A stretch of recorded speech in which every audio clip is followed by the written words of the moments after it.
देखा भिरखू भाई, पैसे के लिए तो हम इस जमीन बेचत बानी। अभी जान ला सुशील के दवा की जरूरत ना होखत तो हम खेत बेचे के बारे में सोचती भी ना। देखी रेट कम ना हो पाई। अच्छा तो ठीक बा, हम अपन परिवार से बात करके और कागज पत्तर तैयार करके तो रउआ से बतावत नहीं। बाकी सौदा रउआ पक्का समझे। हाँ, ठीक बा, प्रणाम। नमस्कार। नमस्कार।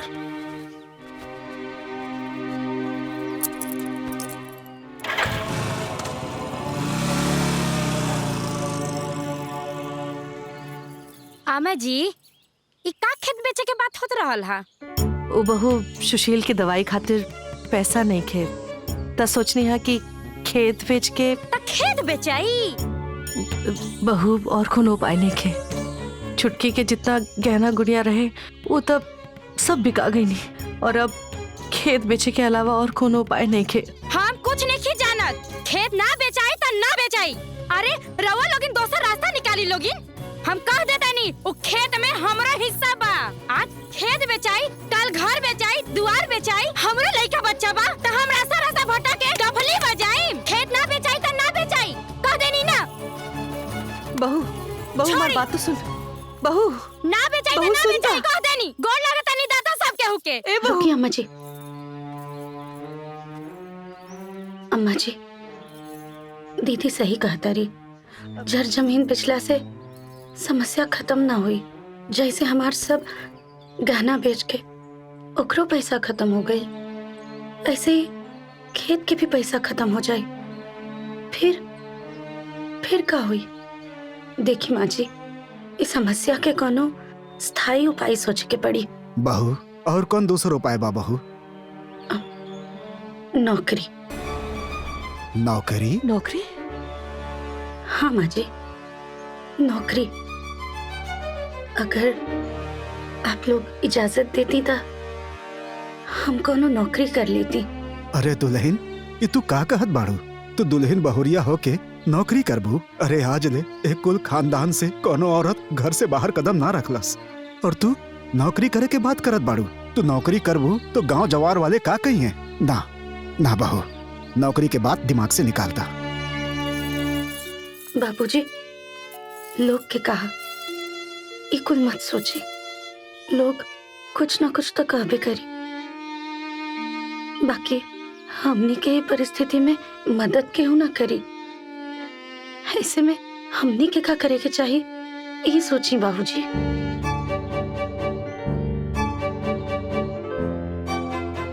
एक बार सोची, घर दुआर बेच के रोड पर होखला से बेहतर है कि नौकरी करे के। बाबूजी, हमके नौकरी करे के इजाजत दे दी। लेकिन बहू, हम हाँ कर भी देव तो नौकरी कहाँ मिली? हाँ बहू, नौकरी कहाँ मिली? नौकरी आज के जमाने में नौकरी मिलल इतना आसान नहीं खे। अम्मा जी, ग्रामीण विद्यालय में शिक्षा मित्र के वैकेंसी निकलल बा। कहीं तो हम फॉर्म भर दी। चिंता मत करी, कहीं दूर नहीं के जाए के, गांव के ही बच्चा लोग के पढ़ावे के बा। गांव में बा? हम ये तो बहुत बढ़िया बात बजी। गांव में ही पढ़ावे के बा।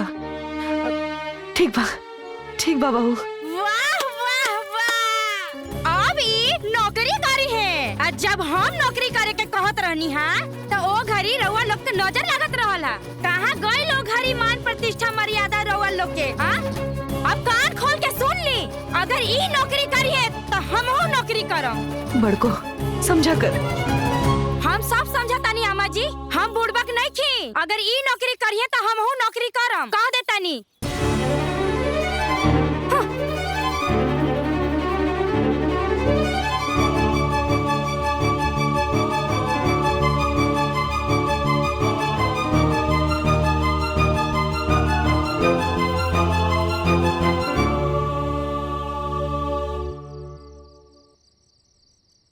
का? हाँ जी, वो मास्टराइन बनी है। हम घर में रह करके चूल्हा चौका बेलन करम, बर्तन माजम। अरे हमहू पढ़ल लिखल बानी, हमहू पढ़ाइम। का तू पढ़ा सकेलो? अरे हम दुनिया के पढ़ा देनी, इ नान नान गदेला के पढ़ाई में का रखल बाटे। हमरे जैसन आदमी रहल हा कि रवा के पढ़ात पढ़ात मनई बना दिहनी, न त एको पैसा के बुद्धि ना रही। बात तो सही बा कि तू हमके पढ़ा के बुद्धिमान बना देलू। हमार बात समझे के कोशिश करा। एक्के गो सीट खाली बा, वो ममतवा भरत ही ओके भरे न द। अरे ओकरा के नौकरी के जरूरत बा, वैसे भी वो घर ही के हिया, भरे द। हम कुछ सुने के नहीं चाहत, घर के होके चाहे बाहर के होके, हम भरम तब भरम। समझे के कोशिश करा न, जब दोबारा निकली तब भर लिया ना। हम अभी भरम। देखा भरा बन मुंह भरा माना चाहे मत माना, लेकिन हमारा दिमाग मत खा। हमके सूते दा। अरे पगला गेल बाड़ू का? तू मेहरारू होके नौकरी करबू? काहे ना कर सकीला? हमरा में का कमी बाटे? काल के आए जब गांव के पतो नौकरी कर सकेले तो हमरा में कौन कमी बा? हमहू पढ़ल लिखल बनी, हमहू भरब। पूरे गांव के लोग जब फार्म भरता तो हमरो भरे दीही, हमहू पढ़ल लिखल बानी। पढ़े लिखले के मतलब ही नइखे होखेला कि कपारे पे चढ़ के नाचा। मेहरारू बाड़ू तो मेहरारू की तरह रहा। हंसी हंसावल जिन करावा। अरे गांव जवार के लोग का कही? पूरा गांव की औरत फार्म भरत बाटे तो केकरा पे हंसी और के का कही? हमहू भरब, हम भी फार्म भरब, हमहू भरब। तो हमहू फार्म भरब। तो जा भरा फार्म। जा महारानी जा, जा जाके फार्म भरा। हाँ भरब। बहुत बड़का तू आदमी बन जा, कलेक्टर बन जा, डीएम बन जा। भूल जाई घर के, चूल्हा चौका मत करा। फार्म भरा तू, आयल हूँ बड़का, तू फार्म भरे। अरे राउर सजल धजल खत्म होके तो चली। बस एक मिनट चला। बहू कहाँ जात बड़ू? हर घर टोकल जरूरी बका। जाते नहीं शिक्षा मित्र वाला फार्म भरे, टोक देनी। बहू देखा, छुटकी दुल्हन के ई नौकरी के ज्यादा जरूरत बा, ओकरा के भरा दा। तोहरा के देखा देखी गांव भर के और दुल्हन लोग भी जिद कर रहल बानी। अरे उसे का, सब कोई पढ़ल लिखल बा, केहू भी फार्म भर सकेला। एजा सब कोई अपना मर्जी के मालिक बा। तू मान जाइबू ना तो सब मान जाइब। अम्मा जी जाए दे, परेशान मत होके। सब केहू के अधिकार बा, सब केहू फॉर्म भर सकेला। जेकरा किस्मत में हुई ओकरा के नौकरी मिल जाए। एजा केकर कैसन किस्मत बानू सब दिखता। चली देख, अरे हाथवा उखाड़ देबू का?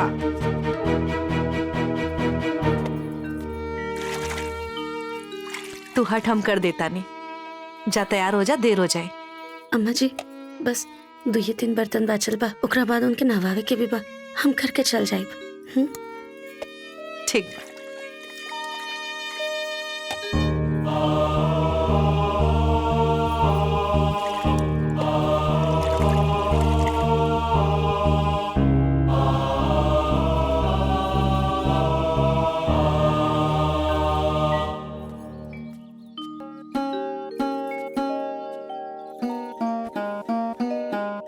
ए जी हम जाता नहीं, शिक्षा मित्र के वैकेंसी खातिर फॉर्म भरे। आप प्रार्थना करब कि हमार चयन हो जाओ।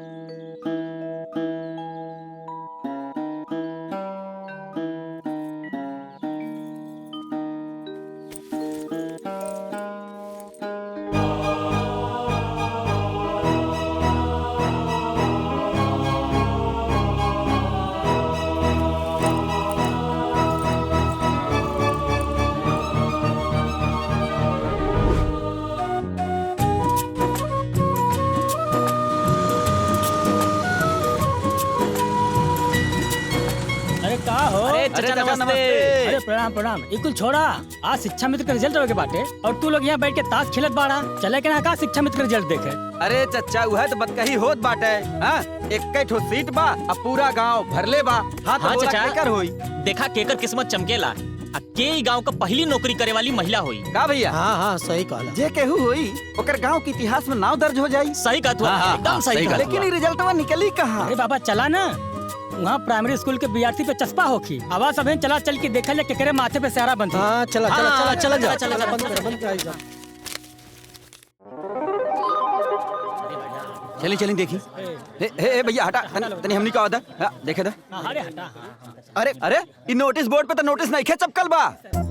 पता नहीं कि रिजल्ट आइबो करी कि ना। भाई देखा दरवाजा भी अंदर से बंद कैले बाड़े लोग। अरे भाई अब तो भगवान जाने, हमरा तो कुछ समझे नहीं अरे खे। धीरज धरा भाई, अंदर कमरा बंद के लिस्ट बनावत हुई है। लिस्टिया बन जाए तब ना नोटिस बोर्ड पे चस्पा हुई। अरे चचा कैसे धीरज रखे, यहाँ मन तक कुलबुलात बा। अरे ये गांव का मास्टराइन के बनी यह सोच के मैं कुलाता। अबे थोड़ा देर में पता चल जाई के करे भाग में ही नौकरी बा और के बनी शिक्षा मित्र। के बनी हम ही बनब शिक्षा मित्र। हमरा से केहू ज्यादा यहाँ पढ़ल लिखल बा का? तू ही तो एक लाता पढ़ल लिखल बाड़ू, बाकी सब बेचा अंगूठा छाप बा। बड़ आइली नौकरी ले वाला। अरे हमरे नौकरी मिली, हमरे नाम छापी।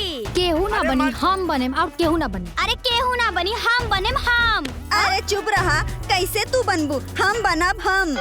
केहू ना बनी हम बनम हम। अरे चुप रहा, हम बनम हम। अरे चुप रहा, हम बनम हम। अरे चुप हो जा। अरे हम बनम। भाई अरे शांत रहा।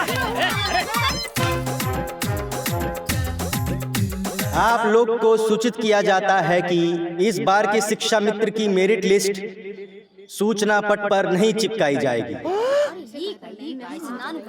बल्कि कुछ समय बाद ही माइक से अनाउंस किया जाएगा।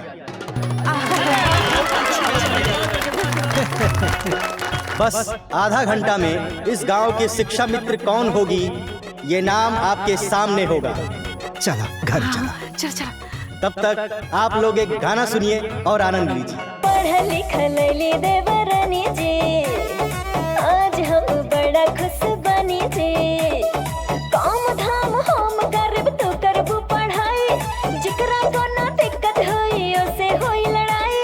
ना बने है खाना चूल्हे में आज बरी।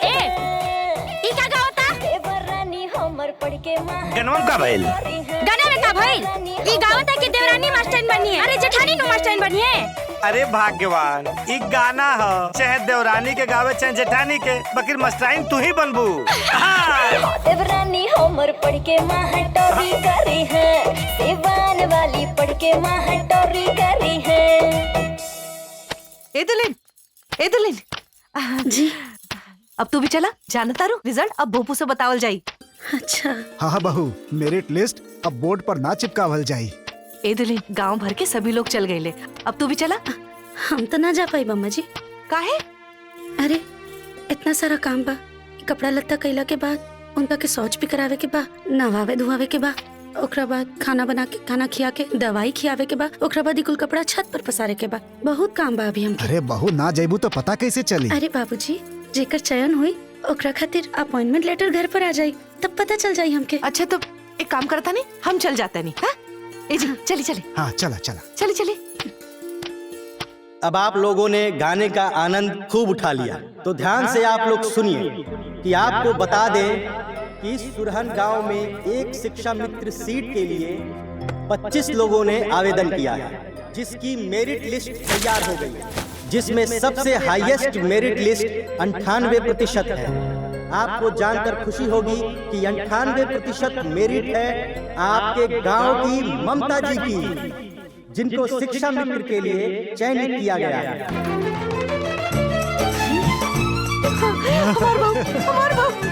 ममता जी बनती हैं सुरहन गांव की प्रथम महिला शिक्षिका।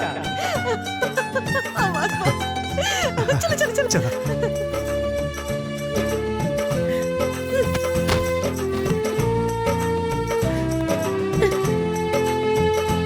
हम तो तहरा से पहले ही कहले रहनी ना, अब देख लू है ना भाई। अरे हमके क्या बता रहे?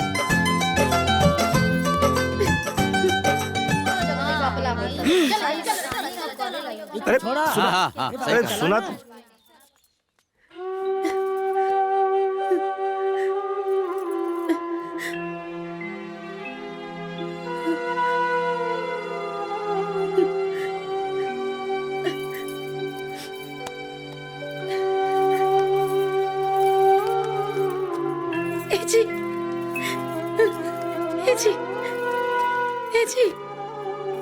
जी सुनी ना, हमरा के नौकरी मिल गई जी।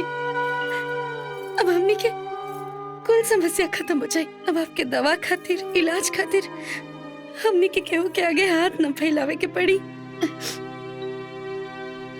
अम्मा जी के कितना चिंता होत रहे हमेशा, और बाबूजी के दो पैसा ज्यादा कमावे खातिर ए उम्र में भी कितना बच्चा लोग के पहलवानी सिखावे के पड़त रहे। अब वो लोग के भी बोझ तनी कम हो जाए। हम बहुत खुश बानी जी।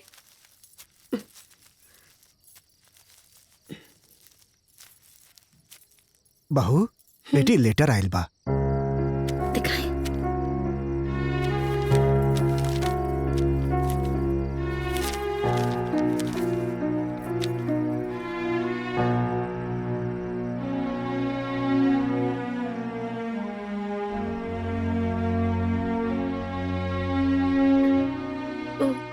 बाबूजी, परसों से हमार स्कूल में ज्वाइनिंग है, वही के लेटर आयल बा। ये तो बड़ा खुशी के बात बा बहू। बड़ा मुश्किल से तारा के नौकरी मिलल बा। एकरा से बहुत बड़ सहारा मिली। अब तो तू अपन पति के दवाई अच्छे से कर सकेलू, केहू के ऊपर बोझ भी ना रहबू। बोझ आई हो दादा, ई तो हमरा ऊपर सीधा कलक लगावतिया। नौकरी मिल गई तो साफे बदल गई। अरे हम कब बोझ समझनी हो? हम तो अपन परिवार समझ के अपन सारा जमा पूंजी कुल परिवार में लगा देहनी। हमरा के ये परिणाम मिलल। हे देवता देखला, घोर कलयुग आ गइल बा। ई तो हमरा साथे उहे भइल जेकरा बंदे खातिर कइनी चोरी, उहे कहलस चोरवा। बाप रे बाप का जमाना आ गइल बा। ना दीदी, अम्मा जी के कहे के वो मतलब ना रहे। चुप, एकदम चुप। हम सब समझाता नी। नौकरी मिल गई तो तू हमरा के आजमाए के चाहता रू?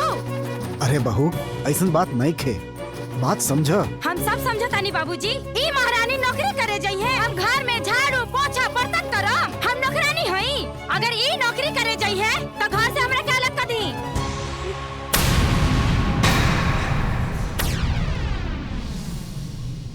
बहू पगला गेल बाड़ू। कुछ तो सोच समझ के बोला।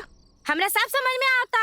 रवा लोग जो गिरगिट नियन रंग में देते इनु सब समझ में आता। काहे इतना चिल्लात बाड़ू? का भइल? हम चिचियाता नी। अरे पूछी अपना माई बाबूजी से। चहेती बहू के नौकरी मिलते साथ ही रंग बदल गई और अलग होके के कहता लोग। और इतना दिन से सब कर हमर सब पानी में मिल गई। चुप हो जा बहू, चुप हो जा। ए बेटा हम बताओ तनी। तू चुप रह भाई। अरे मगर ये लोग अलग होके कहत तो होके था। अब बनले बनिया बाजार थोड़ी न लगाला। ऐसा कोनो बात नहीं है बेटा, एकरा के गलत फहमी हो गई। हाँ हम तो गलत पढ़ले बानी। रउआ लोग समझदार बानी ना, हमसे ना होई। हमरा के अलग कर दी लोगी। बहू बात के समझा, काहे बात के बतंगड़ बनावत बाड़ू? हमरा नहीं के समझा के बाबूजी, हमरा के अलग कर दी त कर दी बस। ते ठीक तो कहती है बाबूजी। रोज रोज के नाटक नौटंकी हमरा नहीं के सुने के। ई नाटक नौटंकी सुन के हमार कान पक गेल बा।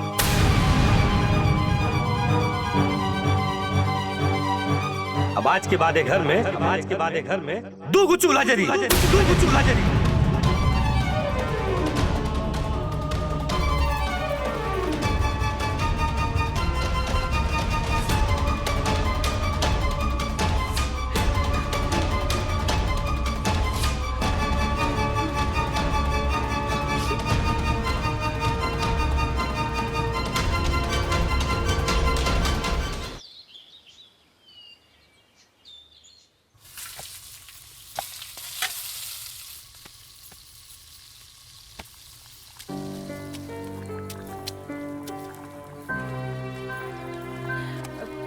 बहू ये क्या करता रू? छोड़ा ये सब। देखा बहू, आज स्कूल के पहला दिन बा, आज जल्दी जाए के बा और तू खुद लेट करता रू। अरे ना अम्मा जी छोड़ी ना, आप काहे ला करब। और वैसे भी अब तो ये कुल काम रोज करे क्या, कब ले आपके ऊपर छोड़ के जाए। आप चिंता मत करी, हम कुल काम कर ले पर समय से पहुंच भी जाए। वाह वाह वाह वाह वाह वाह वाह। छोड़ दो कह दी है जांघर नु बढ़ गइल बा। अरे जब हमनी के ई घर में साथ में रहनी हजा ते एको हाली ना कहनी कि लावा हाथ बटा दीही। अब देखला कितना फरहरी आ गइल बा। अरे चुप कर दो, जब देखो पटर पटर पटर पटर। एक तो सवेरे से वो अपन पति के नला धुला के घर के सगरो काम करतिया और तू ऐसा बात करता रू। बड़ा सास पता के पैर उमड़ता। अरे अम्मा जी जाए दी ना, अब काहे चिंता करता नहीं, हम कुल कर ले, हम कहता नहीं ना। अब जाए बैठी।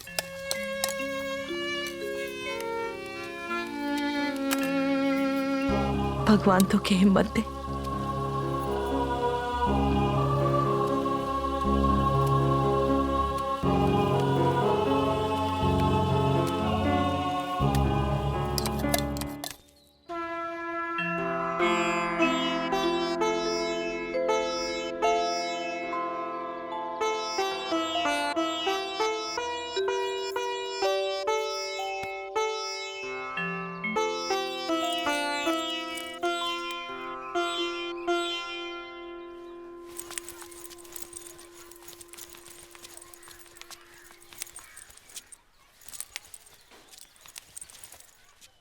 अरे तो लोग उठक बैठक काहे करत रहा? आज हमने लेट हो गई नी ना, तो बड़का सर जी कहले कि जब तक उठक बैठक 100 बार ना करबा तब तक क्लास में मत घुसी है। यही खातिर हम लोग उठक बैठक करत बानी। अच्छा वो बड़का सर जी के ऑफिस केने बा? सामने उठक बैठक करा उठक बैठक।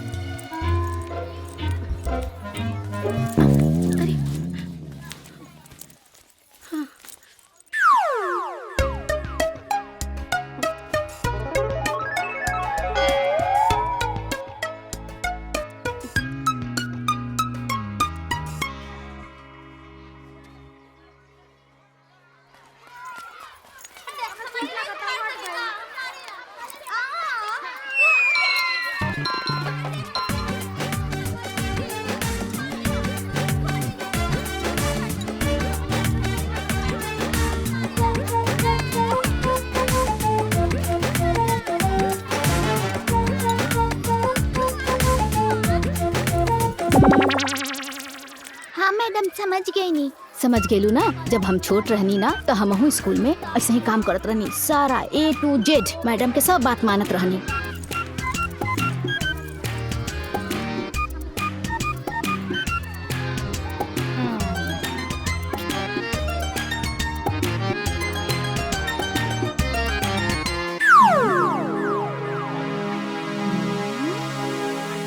नमस्ते। नमस्ते नमस्ते। हम ममता, शिक्षा मित्र। अच्छा तू ही ममता बाड़ू? चला अच्छा भइल आ गइलू। हमारे क्लास में तो एक और स्टाफ बढ़ गई, अब तो और मजा आई। निकाल ले।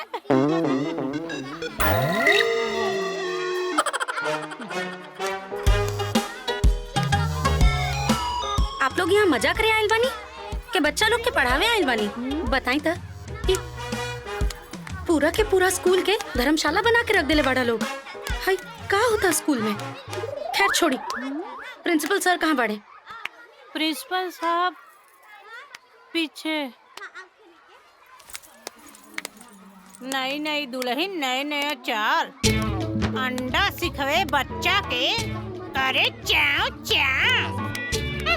रुका, 2 दिन बाद तोहरा पता चली।